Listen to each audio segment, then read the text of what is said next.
আসসালামু আলাইকুম। তো গাইজ আজকে আমি এমন একটি ভিডিও দেখা যাচ্ছি যে ভিডিওতে গাইজ আমি নির্বাচনের সব কিছু দেখাবো এবং গাইজ এই বছর আমি নির্বাচনে কী করেছিলাম সেটাও গাইজ তোমাদেরকে দেখাবো। তো চল আজকে ভিডিওটি শুরু করা যাক। তো গাইজ শুরুতে আমরা টিকিট কাউন্টারে ওখানে দাঁড়িয়েছিলাম এবং গাইজ আমার বাসের জন্য অপেক্ষা করছিলাম। তোমাকে দেখতে পাচ্ছ না কত লোক আছে এবং গাইজ তোমাদেরকে আমি আশেপাশে পরিবেশটা দেখে এবং গাইজ দেখতে পাচ্ছি লাইটিংটা কত ভালো লাগছে এবং গাইজ কিছুক্ষণ পর আমাদের বাস চলে আসতে পারে। আমরা দেখতে পাচ্ছি যেন কত গাড়ি ঘুরে আছে এবং গাইজ গাড়ি আসার পর আমরা আমাদের যাত্রা শুরু করি এবং বাড়িতে বসে যাই। এরপরের দিন আমরা অটোতে করে ব্রিজের উপর ঘুরতে গিয়েছিলাম। এখন আমরা আছি লালন শাহ সেতুর উপরে এবং তোমার হাটিং ব্রিজটা হয়তো সুন্দর মতন দেখতে পারছো। তখন সকাল ছিল এবং রাস্তা ফাঁকা ছিল, যার কারণে আমরা দ্রুত গন্তব্যস্থানে পৌঁছে গেছিলাম। এখন গাইজ আমি তোমাদেরকে দেখাচ্ছি কুষ্টিয়ার বিখ্যাত পারমাণবিক বিদ্যুৎ কেন্দ্র এবং গাইজ দেখতে পাচ্ছি দূর থেকে দেখতে এটা কেমন লাগছে এবং গাইজ কাছে গেলে এটা আরও সুন্দর দেখা যাবে। এবং গাইজ এখন আমরা প্রায় এর কাছাকাছি চলে এসেছি এবং গাইজ দেখতে পাচ্ছ যে আগের তো হয় কতটা সুন্দর লাগছে এবং গাইজ এই সাইডে তোমরা দেখতেই পাচ্ছ যে পানি শুকিয়ে গেছে, বর্ষার সময় কিন্তু এখানে অনেক পানি থাকে। এখন আমরা বিদ্যুৎ কেন্দ্রে অনেক কাছাকাছি চলে এসেছি এবং গাইজ এটি হচ্ছে সেই বিদ্যুৎ কেন্দ্রের অফিস যেটা কিনা তোমাদের এখন দেখাচ্ছে।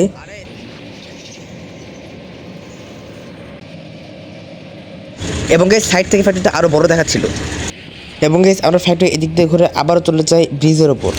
তো গাইজ এখন আমি লালন শাহ সেতুর উপরে এবং গাইজ তোমরা দেখতেই পাচ্ছ যে আমার চারপাশে ব্রিজের পরিবেশটা কীরকম এবং গাইজ আমার পিছনে আছে হার্ডিংস ব্রিজ, তোমরা গাইজ খুব সুন্দর মতন দেখতে পাচ্ছ এবং গাইজ এই সাইডে আছে হচ্ছে পারমাণবিক বিদ্যুৎ কেন্দ্র এবং গাইজ এখানে 4টি স্তম্ভ আছে এবং গাইজ এখানে তোমরা দেখতেই পাচ্ছ যে হার্ডিংস ব্রিজটা দেখতে কতটা বড় এবং কতটা সুন্দর এবং গাইজ পানির অবস্থা তোমরা দেখতেই পাচ্ছ কতটা পানি কমে গেছে এবং এটা হচ্ছে আমাদের পারমাণবিক বিদ্যুৎ কেন্দ্র। এবং গাইজ আমরা আবার যাত্রা শুরু করে বাড়ির উদ্দেশ্যে এবং এই যাত্রা পাচ্ছ তোমরা গাছপালা এবং আশেপাশের পরিবেশটা তোমরা একবার খুব ভালো মতন দেখো। এই সাইডে আসে হচ্ছে তামাকের গাছ এবং এই সাইডে হচ্ছে পানি এবং গাইজ এখানে পানি কমে যাওয়ার কারণে কিন্তু খুব একটা দেখতে সুন্দর লাগছে না। এরপর গাইজ আমি বাড়িতে গিয়ে বই পড়তেছিলাম ছাদের উপরে। এরপরের দিন গাইজ আমি চলে এসেছি চাচার বাড়িতে এবং গাইজ চাচার বাড়িতে ওই দিন আমাদের দাওয়াত ছিল। গরুর গোশ না খাই কিন্তু এর আইটেম কি মানে দিছো কি? গরুর গোশ আলু মানে মশলা ছাড়াই গরুর গোশ আলু মশলা তো দেয় লাগে, আদা মরিচ পেঁয়াজ রসুন আদা মরিচ তারই ঝোল। আমি বলছি যে মশলা টশলা দিলা ঝোল তো এমনি হয়ে যায়, পানি তো আর দেওয়া লাগে না নাকি? পানি তো লাগে, পানি না দিলে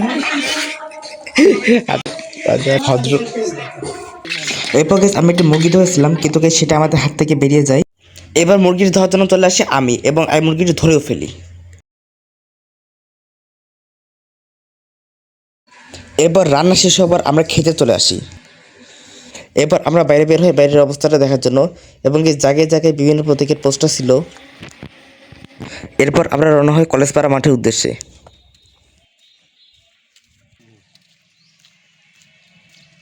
এরপর আমরা কলেজের ভিতর ঢুকে যাই এবং সেখানে মাঠটা কিন্তু একদম ফাঁকা ছিল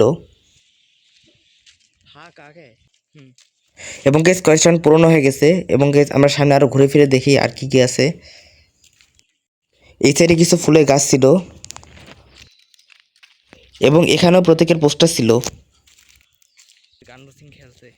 এবং গেস আমরা এখন মাঠের ভিতরে যাব। তো গাইজ আর আমি আছি বাংলাদেশের খুলনা বিভাগের কুষ্টিয়ার ফেরামারের একটি কলেজ পাড়ার মাঠে এবং গাইজ আগামীকাল পাশে একটি স্কুলে অনুষ্ঠিত হবে 11তম জাতীয় সংসদ নির্বাচন এবং গাইজ আগামীকাল তোমাদেরকে সেটা দেখাবো। তো গাইজ তোমরা এখন দেখতে পাচ্ছ যে আমরা এখন ছাদের উপরে যাচ্ছি এবং গাইজ তোমরা দেখো এটা হচ্ছে আমাদের ছাদ এবং গাইজ এর উপর পারমাণবিক বিদ্যুৎ কিন্তু দেখা যায় এবং গাইজ তোমাদেরকে এখন আমি একটা জুম করে দেখাবো এবং গাইজ তোমরা দেখতে পাচ্ছ যে বিশ্বসেরা রূপপুর পারমাণবিক বিদ্যুৎ কেন্দ্র। একটু জুম করে দেখাই এবং কি জানো আমি তোমাদেরকে এখন আমি ছাদের উপর থেকে তোমাদের চারপাশের পরিবেশটা দেখানোর চেষ্টা করছি এবং আশেপাশের পরিবেশটা দেখতে কিন্তু অনেক সুন্দর লাগছে।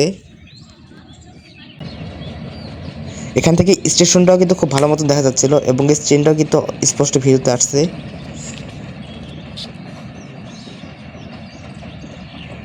এখন আমি অন্য সাইডটা তোমাদেরকে দেখাচ্ছি। এই সাইডে কিন্তু অনেকগুলো টাওয়ার দেখা যাচ্ছে এবং এই সাইডে অনেকগুলো গাছপালাও আছে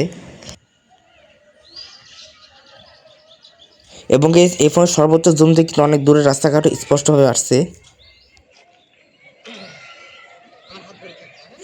এরপর আমরা রাতে 3 জন মিলে রওনা হয়ে চায়ের দোকানের উদ্দেশ্যে।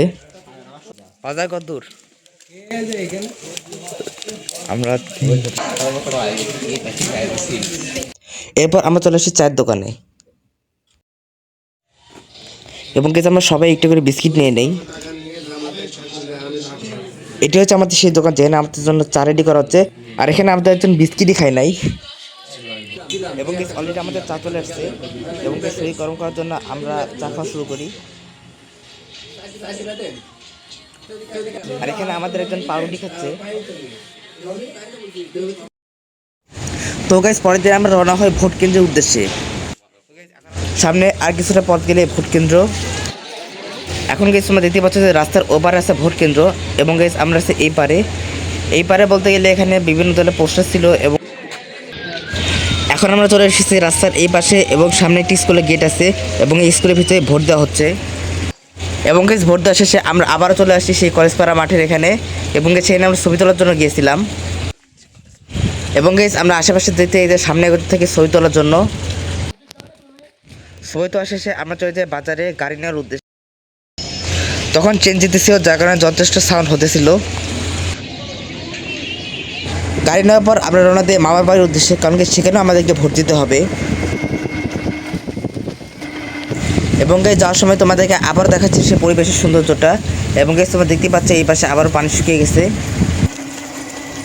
এই সাইডে আছে তামাকের ক্ষেত এবং গাইস এটা অনেক দূর পর্যন্ত রয়েছে। এখন আমরা রওনা হই এখানকার স্থানীয় ভোট কেন্দ্রের উদ্দেশ্যে এবং গাইস এখানে আমরা ছিলাম 3 জন। এখন প্রত্যেকটা ভিডিও কিন্তু আমি ডবল পার্ট ভিডিওতে করছি। আরেকটু সামনে আছে এখানকার স্থানীয় ভোট কেন্দ্র। অলরেডি আমরা স্কুলে খুব কাছাকাছি চলে এসেছি এবং গাইস এই স্কুলে ভোট দেওয়া হবে। আর এটি হচ্ছে সেই স্কুল যেখানে আজকে ভোট দেওয়া হবে এবং গাইস সেখানে কিছু লোক রয়েছে এবং সিকিউরিটিও আছে। আর এই পাশে রয়েছে ফাঁকা মাঠ।